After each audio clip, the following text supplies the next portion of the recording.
One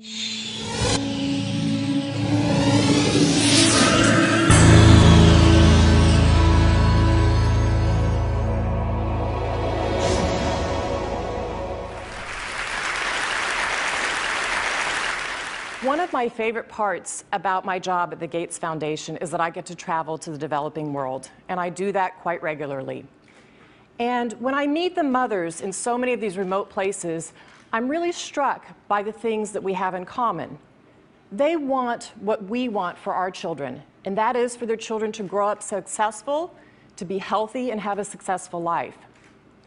But I also see lots of poverty, and it's quite jarring, both in the scale and the scope of it. My first trip in India, I was in a person's home where they had dirt floors, no running water, no electricity, and that's really what I see all over the world. So in short, I'm startled by all the things that they don't have. But I am surprised by one thing that they do have: Coca Cola. Coke is everywhere. In fact, when I travel in the developing world, Coke feels ubiquitous.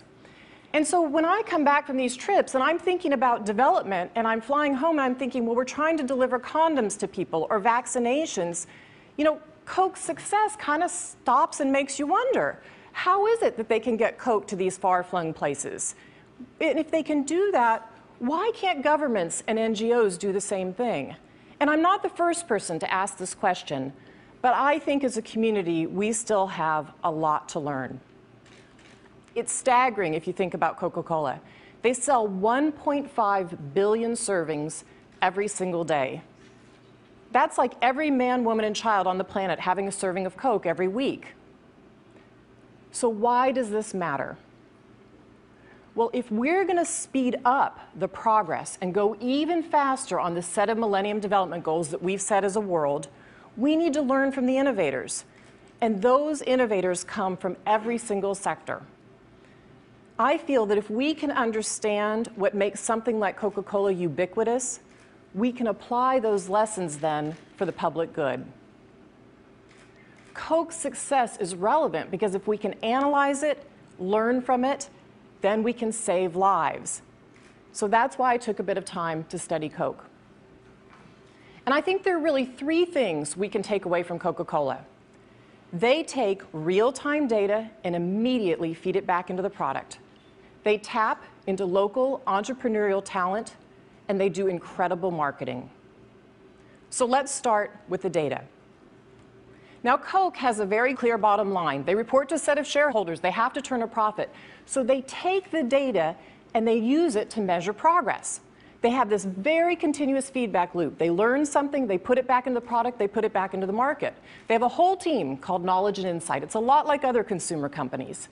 So if you're running Namibia for Coca-Cola and you have 107 constituencies, you know where every can versus bottle of Sprite, Fanta, or Coke was sold, whether it was a corner store, a supermarket, or a push cart. So if sales start to drop, then the person can identify the problem and address the issue. Well, let's contrast that for a minute to development. In development, the evaluation comes at the very end of the project. I've sat in a lot of those meetings. And by then, it is way too late to use the data. I had somebody from an NGO once describe it to me as bowling in the dark. They said, you know, you roll the ball, you hear some pins go down, it's dark, you can't see which one goes down until the lights come on, and then you can see your impact. Real-time data turns on the lights. So what's the second thing that Coke's good at? Well, they're good at tapping into that local entrepreneurial talent.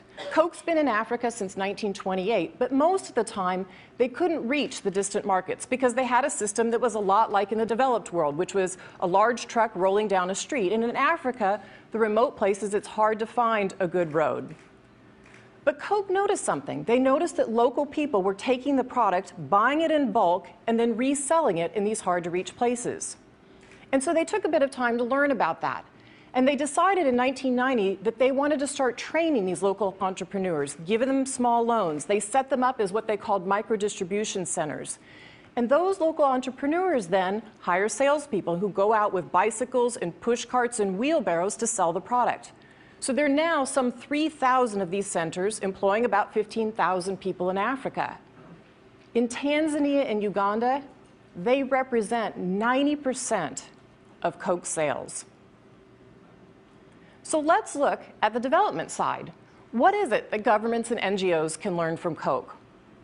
Well, governments and NGOs need to tap into that local entrepreneurial talent as well, because the locals know how to reach the very hard to serve places, their neighbors, and they know what motivates them to make change. I think a great example of this is Ethiopia's new health extension program.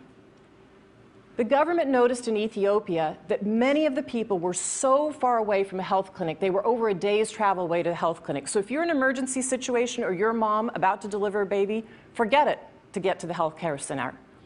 They decided that wasn't good enough, so they went to India and studied the Indian state of Kerala that also had a system like this, and they adapted it for Ethiopia. And in 2003, the government of Ethiopia started this new system in their own country. They trained 35,000 health extension workers to deliver care directly to the people. So in just 5 years, their ratio went from 1 worker for every 30,000 people to 1 worker for every 2,500 people. Now think about how this can change people's lives. Health extension workers can help with so many things, whether it's family planning, prenatal care, immunizations for the children, or advising the woman to get to the facility on time for an on-time delivery. That is having real impact in a country like Ethiopia. And it's why you see their child mortality numbers coming down 25% from 2000 to 2008. In Ethiopia, there are hundreds of thousands of children living because of this health extension worker program. So what's the next step for Ethiopia? Well, they're already starting to talk about this. They're starting to talk about how do you have the health community workers generate their own ideas? How do you incent them based on the impact that they're getting out in those remote villages?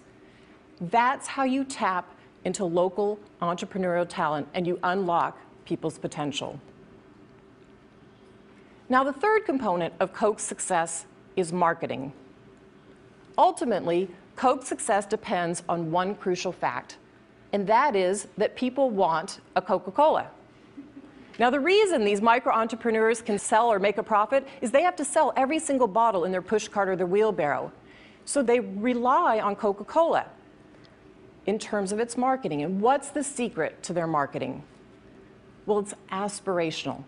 It associates that product with the kind of life that people want to live. So even though it's a global company, they take a very local approach. Coke's global campaign slogan is open happiness, but they localize it. And they don't just guess what makes people happy. They go to places like Latin America and they realize that happiness there is associated with family life. And in South Africa, they associate happiness with Sariti, or community respect. Now that played itself out in the World Cup campaign. Let's listen to this song that Coke created for it, Wavin' Flag by a Somali hip-hop artist.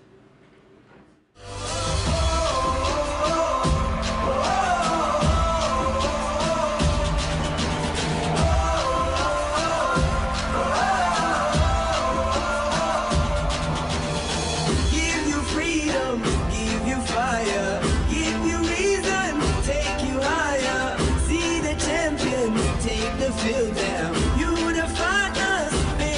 Feel proud in the streets, our heads are lifting as we lose our inhibition. Celebration, it surrounds us, every nation, all around us. It feels pretty good, right? Well, they didn't stop there. They localized it into 18 different languages, and it went #1 on the pop chart in 17 countries. It reminds me of a song that I remember from my childhood.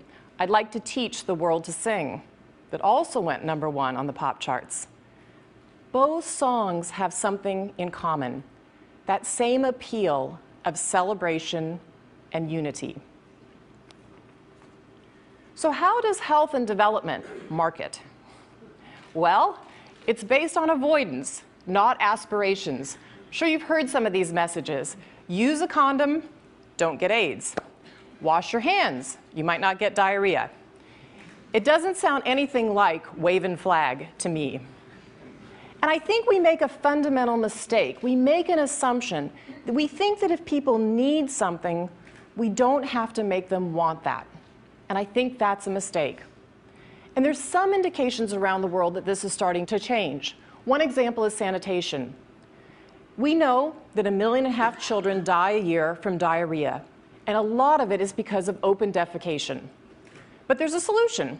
You build a toilet. But what we're finding around the world over and over again is if you build a toilet and you leave it there, it doesn't get used. People reuse it for a slab for their home. They sometimes store grain in it. I've even seen it used for a chicken coop. But what does marketing really entail that would make a sanitation solution get a result in diarrhea? Well, you work with the community. You start to talk to them about why open defecation is something that shouldn't be done in the village, and they agree to that. But then you take the toilet and you position it as a modern, trendy convenience. One state in northern India has gone so far as to link toilets to courtship. And it works. Look at these headlines.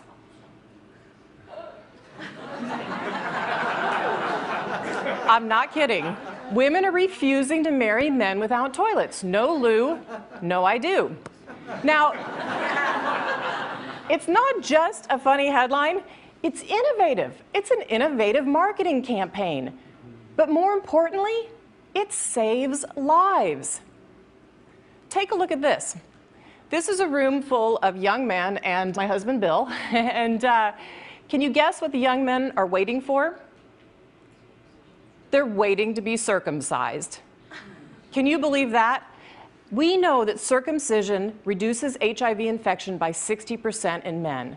And when we first heard this result inside the foundation, I have to admit, Bill and I were scratching our heads a little bit and we're saying, but who's going to volunteer for this procedure? But it turns out the men do, because they're hearing from their girlfriends that they prefer it, and the men also believe it improves their sex life. So if we can start to understand what people really want in health and development, we can change communities and we can change whole nations. So why is all of this so important? Well, let's talk about what happens when this all comes together, when you tie the three things together. And polio, I think, is one of the most powerful examples. We've seen a 99% reduction in polio in 20 years.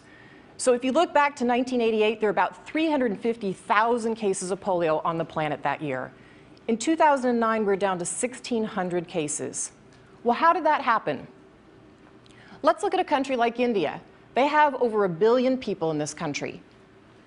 But they have 35,000 local doctors who report paralysis and clinicians, a huge reporting system, and chemists. They have 2.5 million vaccinators. But let me make the story a little bit more concrete for you. Let me tell you the story of Sri Ram, an 18-month boy in Bihar, a northern state in India.